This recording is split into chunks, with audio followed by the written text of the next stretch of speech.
What we really want to say is, rather than thinking about beliefs that you want to change, because when you think of something that needs to change, you're looking right at it, and it's not changing, it's getting stronger. Every time you look at it, it grows deeper roots and more branches. In other words, it goes down and out. And so when you instead think about what you'd like to think about, what we've been saying for a little while is that the way to stop practicing beliefs that you no longer want to perpetuate is by making them more and more general. Now, that's what your tree analogy was about. Right. But in your analogy, from our perspective, the leaves on the tree are the more specific. The branches are the more general. But also in your analogy, the branches were the more core beliefs. And so you're sort of getting in your own way about that. Yeah. Just in general terms, when you are general, you are less specific. Write that down. That's really important. That was good. Truths of the universe happen here. When you are general, you are less specific. When you are less specific, there is less momentum. So if you can go back to the general that is easier for you to align with, back to the general that is easier for you to find harmony with the source within you. Once you stabilize there, then from that stable, non-resisted vibration, now new evidences of that will fill out the branches of your tree. Well, let's get back to the really core of who you are. From the source energy perspective of who you are. So there is not believing, and then there is hoping, and then there is believing, and then there is knowing.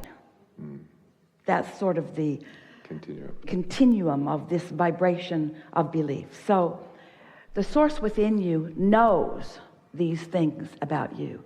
And if you want to talk about core beliefs, we think these are the beliefs that we would be focused upon. You are worthy beyond description, and you are brilliant beyond description. You are good. You are source. That is your core. And every bit of moving from that is a flawed premise and a distortion. So there are so many things that humans focus upon out here in the physical world that contradicts their core beliefs. Now, there are many more we can go for. A core belief, a source energy, core belief is that all really is well. Yeah. That we are eternal beings. So think about how many things that you might stumble across in a day that contradict that knowing that the source within you holds, that well-being does abound. So maybe it would be easier for you to just say, well, I've got one core belief, and that's in well-being. And anytime I deviate from that, then I get crossways of what the source within me really knows. So then you take that knowing that source within you holds, knows, is, and understand that source, inner being, whatever you want to call it, is focused right here out on the leading edge with you, right here in the moment where you're doing whatever it is you're doing, with all of that knowing, that core believing, that opinioning, all of that focused right here with you. And you can tell in every single moment what your deviation of that core is. You can just tell. So we really want to say to you, we don't want to be impertinent, but we sort of kind of do. We want to be so blunt. What difference does it make how many different ways you all have figured out to deviate from the core premise of well-being? In other words, because when you start counting them, those are the things that you're counting. There's just a belief in well-being, a knowing in well-being, an expectation of well-being. And you know what? Well-being continues and continues and continues. This earth spins in its orbit in perfect proximity to other planets. Every now and again, something will happen, and Esther and friends will say, oh, wow, can you believe that the law of attraction and the universe is so good that they could provide that kind of rendezvous so that we could have that fun? Esther pulled into the hotel yesterday in her new Denali, and when she pulled in, she was talking to Jerry all the way because she and Jerry, they got lost every time they came downtown. Every time they came downtown. But yesterday, she didn't get lost, and she said, you're much better now, Jerry. That broader view thing's really working out. And when she pulled up to the ramp, her odometer read 2222. And Esther goes, wow, oh wow, that must have been why I turned over there to throw my trash away, so that it would be right at 2222. And we say, that's child's play. We keep your Earth spinning in its orbit in perfect proximity with other planets. In other words, do you have any idea how much consciousness and well-being is focused upon all that you are? Find any little piece of anything that feels good and give it your undivided attention, and call it my core belief for today. Yeah. My core belief for today. Esther has a bumper sticker. It's not a bumper sticker, it's a dash card plaque. Some of you may have them too. And when you look at it, you can't read it because it's all backwards. But when you lay it on your dash, it reflects into the window and it says, things are always working out for me. That's your core belief. Things are always working out for me. In what way, in this moment, can the universe demonstrate to me the goodness that is me, the clarity that is me, the love that is me, the worthiness that is me? And the demonstrations are so powerful. But you all are like little prickly pears that are just sort of holding it off. Well, I picked up this belief when I was in the 2nd grade and this one in the 3rd grade. And my mother never stopped drumming this one into my head. And so I'm a broken person, Abraham. I can't accept the perfection that is me quite yet. And we say, well, get on with it, will you? Begin looking for the evidence of your well-being.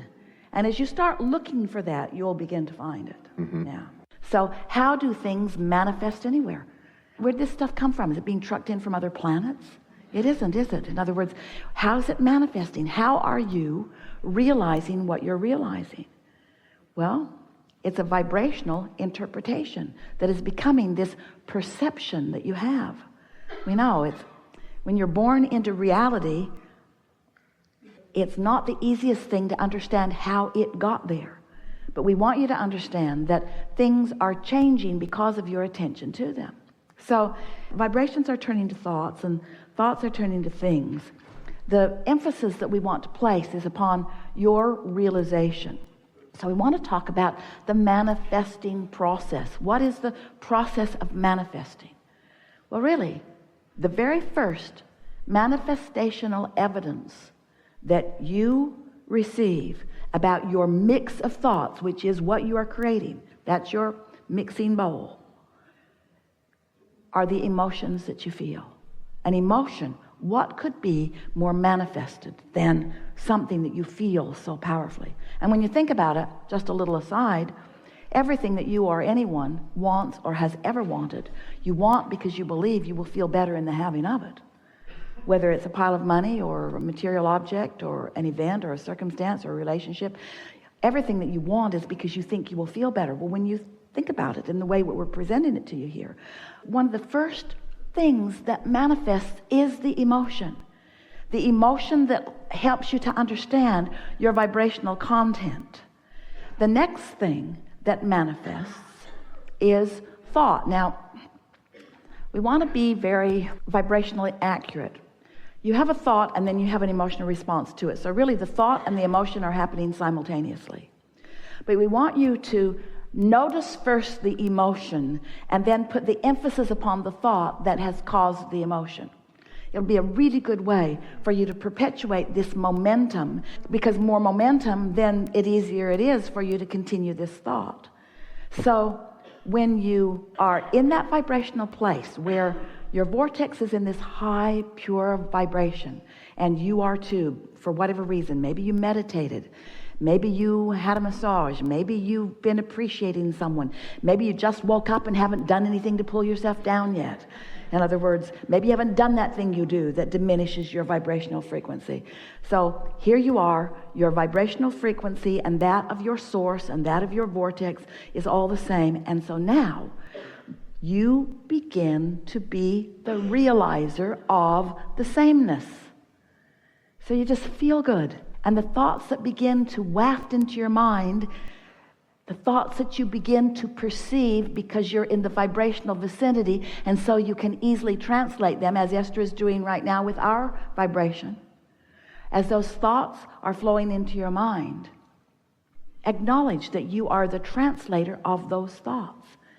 As you begin to deliberately acknowledge that you are tuned into who you are and what thoughts are coming, what you'll begin to notice is, Esther's been doing this a lot lately, and she's been telling anyone who will stand around and listen to her, I'm acting on my impulses a lot. I'm no longer writing it down as something to tend to later. She's doing her best that when an impulse comes, when she thinks of someone, that's the time to call them. When she thinks of something, that's the time to put it in the suitcase. When she thinks of something, she went to a house in another city with a car parked in her garage, and when she got there, she didn't have the keys to the car in the garage in the other city. And she thought, I thought about that over and over and over and over and over again. And instead of acting on it, that's the kind of thing we're talking about. So if you get so that you're tuned in more and more and more, and knowing that you are, and consciously acknowledging that you're translating the vibration of alignment into tangible, perceivable experiences of well-being, then the thought process that begins to flow. So what we're getting at is, this is the way. The cells of your body have been launching rockets of desire into the vortex too. Your cells have created a vibrational version of you. Oh, which you are not helping them live sometimes. But when you're tuned in, when you're feeling good, when you're using every excuse that you can to feel good, when you're feeling good and then you're following the impulse, you're acting on the impulse, it's our promise to you. You're going to give them what they want. You're going to give them what they want when they want it. You're going to find yourself as this vital, efficient, good feeling, tuned in, tapped in, turned on, extension of source energy. You are translations of source energy. And the way you feel and how it's turning out is the evidence of how well, what kind of communication you got going on, you see.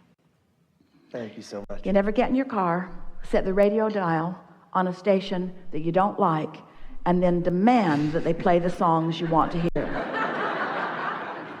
I've been listening to you all day, and all I'm getting Spanish stuff. Spanish. I'd like something in English, please, and something popular. You don't demand, you tune. You tune to the frequency that allows you the receiving of what you're looking for. Oh, and you live in the most diverse, magnificent, leading edge environment to create with precision and detail the specifics of everything that you want. This is co-creation at its best, and you knew it when you came. We've taken supreme pleasure from this interaction. It's exhilarating to feel you in your alignment. We are eager about what is unfolding. It is our desire that you be easier about all of it. Leave this gathering with one thing on your mind: my receptivity.